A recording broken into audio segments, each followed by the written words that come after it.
What's up, guys? My name is Josh Anderson, Anderson Realty Group. Wanted to talk to you guys a little bit about Alabama property tax issues or title things that you'll find. A lot of times you'll be looking at the title, or you'll get a title report, and you'll see that there's Medicaid, or there's mortgages, or there's IRS liens.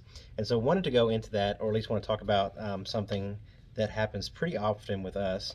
And for those that are interested, we have a YouTube channel, AL Tax Sale, along with our TikTok and our Facebook page, Anderson Realty Group dash tax sale. So mortgages and liens that have hard costs, so somebody put money out, those are more likely to have somebody come back and say, hey, I want this property, or hey, I'm going to pay you off, and then foreclose. Whereas where it's a debt that's been incurred indirectly, so IRS liens, Alabama Department of Revenue, Medicaid, those are not always, at least in our experience, not as aggressive or as common for them to do something with. And so in this particular property, I don't even think we own it anymore, but let me try to cover up some of the important information.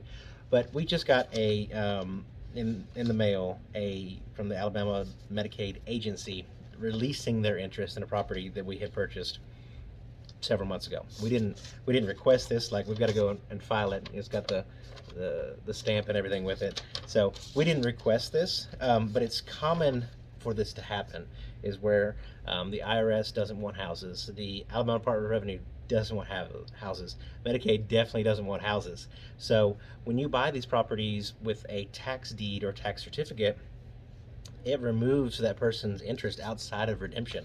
So if you're not automatically getting this lien release from Medicaid, you can reach out to them and be like, hey, so I bought the property through tax sale. It looks like your lien is on it.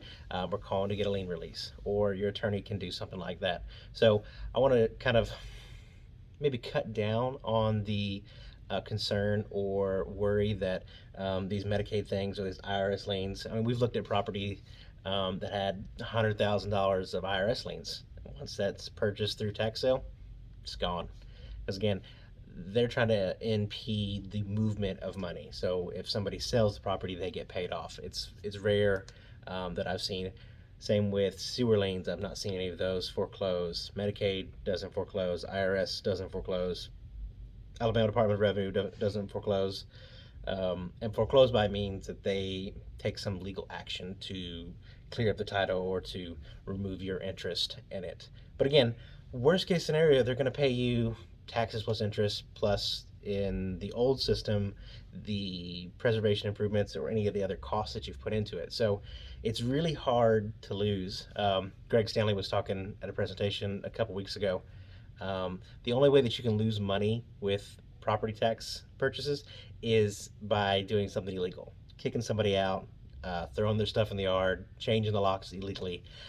Is the only way that you're going to lose with this. So wanted to take a second to talk about that and let you guys know it's very easy to get rid of these, I guess, where there's not been money paid out. These liens are very, very easy to get rid of. So we'll see you guys in the next one.